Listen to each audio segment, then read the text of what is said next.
You're not white enough to be the lead. That single sentence, spoken to a talented, educated, strikingly handsome man in a Hollywood casting room, wasn't an insult. It was policy. Wentworth Miller, the star who would later captivate the world in Prison Break, heard those words over and over in the early 2000s. But his story isn't an exception. It's a thread in a much darker tapestry. What if I told you that the king of Hollywood himself, Clark Gable, may have had his family records destroyed to protect his status as the ultimate white American man? That Mariah Carey's own father was quietly erased from press releases? That one of the most powerful law enforcement officials in American history may have used the entire machinery of the federal government to hide his own black ancestry, and then brutally oppressed the very community he came from? These aren't rumors. These are files. And today, we're opening them. 10 stars. 10 identities erased. One brutal system that Hollywood built and protected for over a century. Subscribe now, and stay until the end, because number 10 kept her secret for over 50 years, and when the truth finally came out, the world stood completely still. When the white brand failed against black identity. November 1996. Madison Square Garden. The Survivor Series. Neon lights blazed over the ring as the world prepared to meet a brand new golden boy, Rocky Maivia. He had a sun-drenched smile, a clean-cut hairstyle, and a kind of carefully engineered image that screamed, safe, appealing, marketable. But the crowd didn't buy it. Rocky sucks, the arena roared. Behind the scenes, the machinery had already been running for months. Industry insiders and outlets like the Wrestling Observer newsletter noted the deliberate strategy, downplayed the African roots from his father, Rocky Johnson, one of the first black wrestlers to break barriers in the WWF, and lean exclusively into the Polynesian warrior image from his mother's side. The unwritten rule was simple: a face that was too explicitly multiracial was hard to sell to conservative markets. But Dwayne Johnson made a choice that would change entertainment history. He shed the name Rocky Maivia and became The Rock, raw, defiant, and impossible to categorize. And then, in a seismic 2001 ESPN interview, when a journalist tried to gloss over his father's legacy, Dwayne said flatly, "My father is Rocky Johnson, the man who bled to pave the way for black wrestlers. I will never let anyone deny that." Publications like Variety and The Hollywood Reporter were forced to rewrite his profile entirely. Gone were the vague descriptors like actor with an exotic look. In their place, the first acknowledgement of a leading man of color dominating the global box office. And in 2022, his daughter Simone Johnson debuted in the WWE, not hiding, not hedging, not asking permission. She walked in as a proud black woman from day one. 3 generations. One lesson: identity is not a barrier to profit. It is the key to conquering the world. The money-making machine in a soundproof room. Imagine having the most powerful voice of your generation. A voice that can shatter glass and stop time. Now imagine that same voice being locked inside a room, and the key held by someone who told you your own father doesn't exist. In the early 1990s, the corridors of Columbia Records didn't see Mariah Carey as a multiracial artist. They saw a multi-million-dollar skin tone correction project. Album cover by album cover, frame by frame, designers quietly lightened her complexion and transformed her natural curls into golden waves. In an era before Photoshop was a household word, this was happening in plain sight, and no one said a word. Her father, Alfred Roy Carey, a man of African and Venezuelan descent, was systematically erased from interviews, press releases, and public perception. The label-approved narrative was crystal clear: white soul singer. Nothing more. But the real prison wasn't on a magazine cover. It was inside the Bedford mansion, behind the gates of her marriage to label head Tommy Mottola. Mariah later revealed in her memoir that she was forbidden from listening to or collaborating with hip-hop artists, the only genuine thread connecting her to her roots. Every high note had to be scrubbed of any urban influence. To Mottola, Mariah's true identity was a liability. Then she broke free. She shed the princess persona. She collaborated with Jay-Z. She reclaimed her sound, and the media responded with a ruthless pivot. Suddenly, she wasn't America's sweetheart anymore. She was an urban diva, met with skepticism and surveillance. Her blackness was only discovered by the press when it stopped being profitable to ignore. Mariah Carey didn't change. She simply defeated the whitewashing machine. And standing on her own terms, she declared, "I am a woman of color, and no photo filter can erase that truth." The King of Hollywood and the campaign to erase ancestral ghosts. Don't let the elegant mustache and the title, King of Hollywood, fool you. Within the MGM empire of the 1930s, Clark Gable was not merely a star. He was a strategic asset, protected by a professional network of blackmail, record destruction, and silence. According to investigations by film historians and archives from The Hollywood Reporter, MGM is suspected of spending enormous sums to destroy Gable's genealogical records in his hometown of Cadiz, Ohio.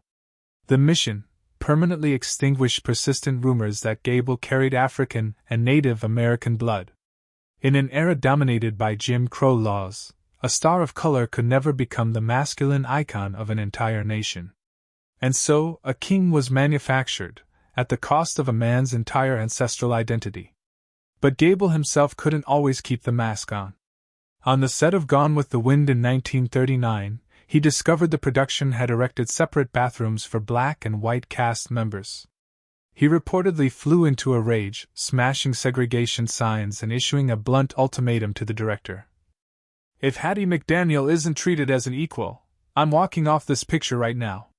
Why would an A-list white star risk his career to protect a black actress when racial segregation was considered common sense? Many researchers believe it wasn't just the decency of an ally. It was the empathy of a man who saw in Hattie McDaniel the truth he was forced to disavow every day to keep his crown. Clark Gable took the secret of his bloodline to the grave in 1960. He was the most powerful man in the most powerful kingdom in entertainment. And he was, perhaps, its most imprisoned citizen. Glory at the kitchen side table. "I sincerely hope I shall always be a credit to my race and to the motion picture industry." She said those words at the 1940 Academy Awards, the first black person to ever win an Oscar. But look closely at the photograph from that night at the Ambassador Hotel. Amid a sea of glamorous white faces sits one solitary woman of color at a small table near the kitchen entrance. That was Hattie McDaniel. Hollywood handed her a golden statuette and seated her by the service door. She hadn't just walked into the Oscars that night. She had entered through a service entrance, permitted inside only as a special favor. The Ambassador Hotel still enforced strict segregation, and her presence at the ceremony was an exception carved out for the occasion, not the rule. Hollywood wanted her talent to add prestige to their awards. They simply refused to give her a proper seat at their table. And the manipulation didn't stop there. In over 300 films, 80% of her roles were maids. Hollywood weaponized her image to comfort white audiences, turning a genius into a symbol of gentle servitude. When the black community criticized her for accepting those roles, her response was devastating in its honesty. "I'd rather play a maid for $700 than be a maid for $7. That wasn't a justification. That was a scream from someone who had been handed the narrowest path possible, and chose to walk it with dignity. Even in death, the erasure continued. Her final wish, to be buried at Hollywood Forever Cemetery, was denied because of her race. Her Oscar, the only physical proof of her historic achievement, disappeared after a fire at Howard University. Hollywood stripped her of everything: her seat at the banquet, her right to a dignified burial, and eventually, the physical token of her greatest triumph. Hattie McDaniel was a trailblazer, rejected by the very path she cleared. The Dangerous Muse and the Rejection of the French Mask. In a powerful office at Paramount Pictures in the mid-1930s, an A-list contract was placed on the desk in front of Frady Washington. The executives saw a gold mine: stunning eyes, porcelain-bright skin, features that could outshine any white star on any screen. She had everything they wanted. But the contract came with a condition: disown your mother. Change your name to something French or Italian. And we will make you the queen of the screen. Hollywood didn't want her talent. They wanted to steal her identity and replace it with a safe, sellable fiction. Frady Washington was too gorgeous to play a maid. But she was too black to be a lead. So they offered her a third option: pretend to be someone else entirely. She looked those moguls in the eye and said, "I am black. And I am proud of it." The industry's response was swift and merciless. Her career was frozen. The cruelest irony came in her most famous role, Imitation of Life, 1934, where she played a light-skinned black girl who disowns her mother to live as white. The studio forced Frady to perform on screen the very tragedy she had just refused to live in real life. While her character suffered for rejecting her roots, Frady Washington walked the streets of Hollywood holding the hand of her dark-skinned black mother, openly, proudly, defiantly. The press called her a mobile racial problem. She eventually left Hollywood entirely, becoming a civil rights activist and a fierce advocate for artists of color. Frady Washington was more than an actress.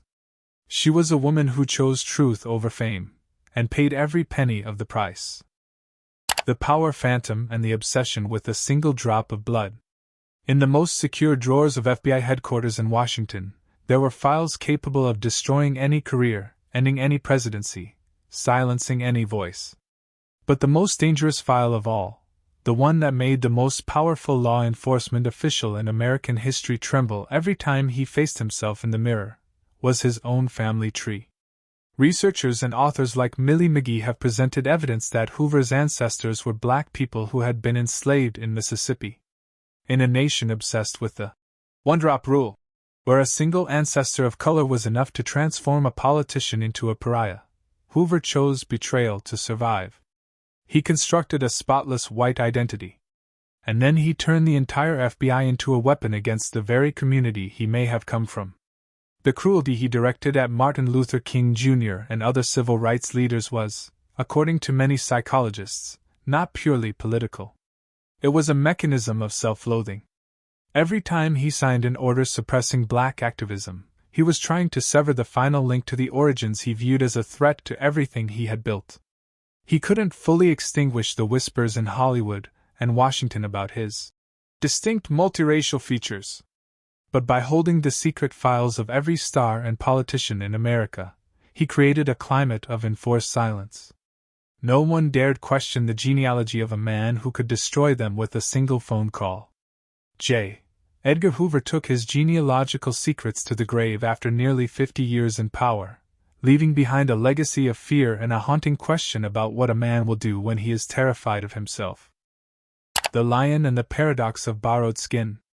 In the 1960s, if you heard a voice on the radio, raw, soulful, dripping with the heat of the Mississippi Delta, you would have bet everything you owned that the man behind it was black. Then he stepped onto the stage. Thick curly hair. Tan skin. The appearance of a Welsh aristocrat. The world fell into cognitive shock. Tom Jones wasn't hiding black heritage to pass as white. The paradox ran in reverse. The world was convinced he was a black man passing for white in order to infiltrate elite music markets. Radio stations in Detroit and Chicago dedicated to black audiences played his music around the clock, claiming him as their own.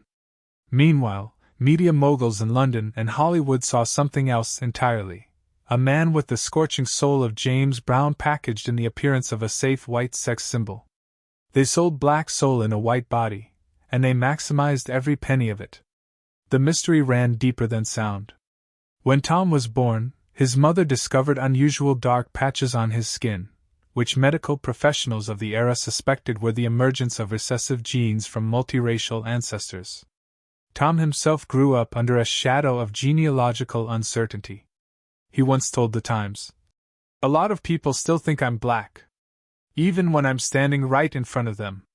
Rather than fight the ambiguity, Tom Jones lived inside it, sharing stages with Aretha Franklin, refusing to perform the racial clarification the industry demanded. His story is Hollywood's clearest admission. They were willing to whitewash appearance while hungrily appropriating black soul, as long as the profits kept coming. The Loner and the Bleached Pixels. You're not white enough to be the lead. We opened with those words. And they belonged to this man.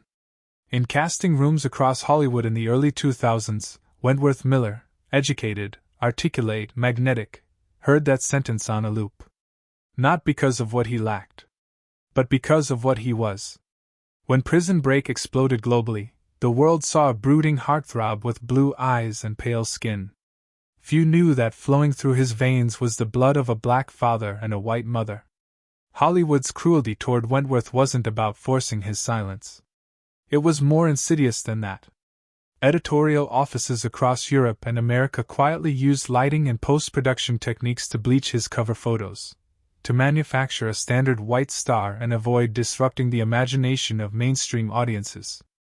Wentworth later described to The New Yorker the agonizing experience of seeing his own face on a newsstand and not recognizing himself.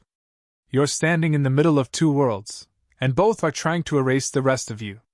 When he began speaking publicly about being a multiracial black man, multiple entertainment outlets responded with open skepticism, suggesting he was manufacturing controversy for attention. In their logic, if you look white, you aren't permitted to identify as a person of color. That rejection, compounded by years of pressure to hide his sexual orientation, drove him into depression and self-harm. Hollywood turned him into a global icon. And in doing so, failed to protect the actual human being behind the image. Wentworth Miller chose the truth, even when the truth made him lonelier. The nightclub bouncer and the multifacial breakthrough.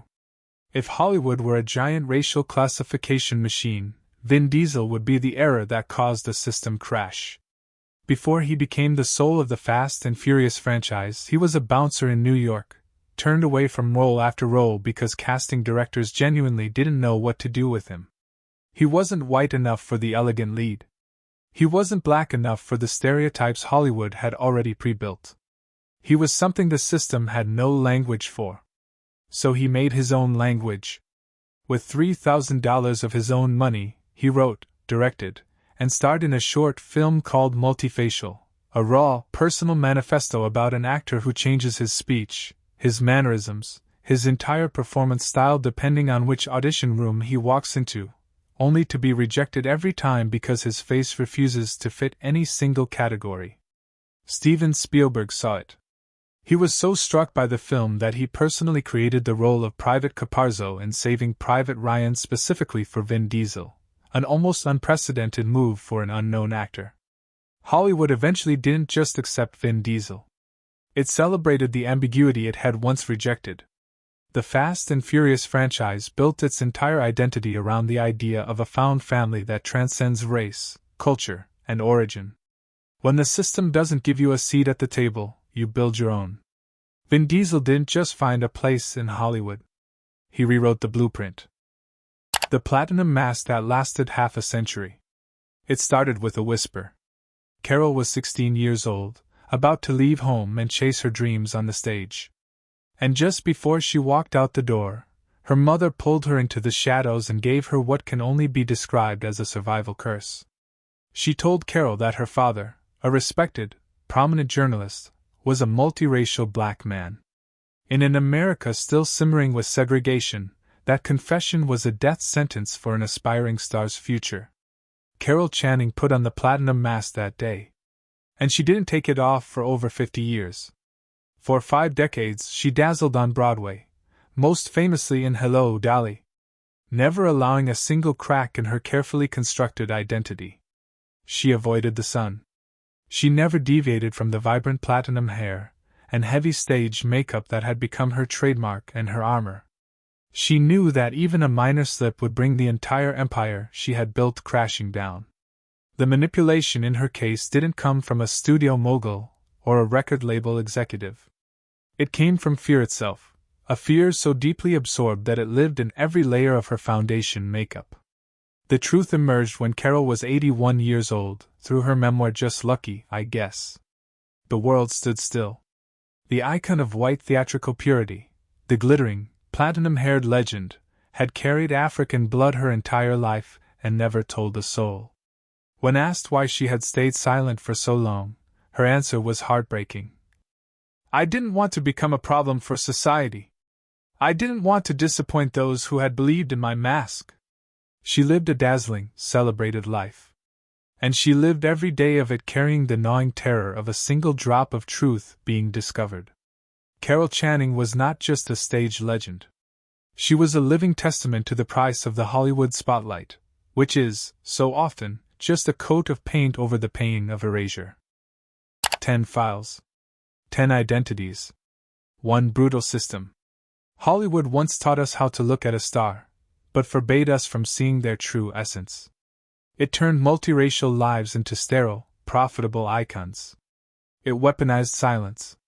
It bought loyalty with fame and collected it at the price of a person's entire self. From the suffocating 50-year silence of Carol Channing to Clark Gable smashing segregation signs on a film set, from Hattie McDaniel entering through the service door to Vin Diesel building his own seat at the table, every single story leads to the same truth. The limelight is sometimes just a polished veneer over the wounds of denial. But the masks are cracking. Stars like The Rock, Wentworth Miller, and a new generation of artists are standing in their full identity, unedited, unretouched, unafraid. Because identity cannot be permanently bleached by Photoshop. It cannot be silenced by moguls. It cannot be buried in a file. Which of these stories shocked you most? And how many more files do you think are still buried in the basement of powerful studios? Drop your thoughts in the comments below. Subscribe and hit the notification bell, because our next investigative deep dive goes even further behind the velvet curtain. The truth is waiting. Let's find it together.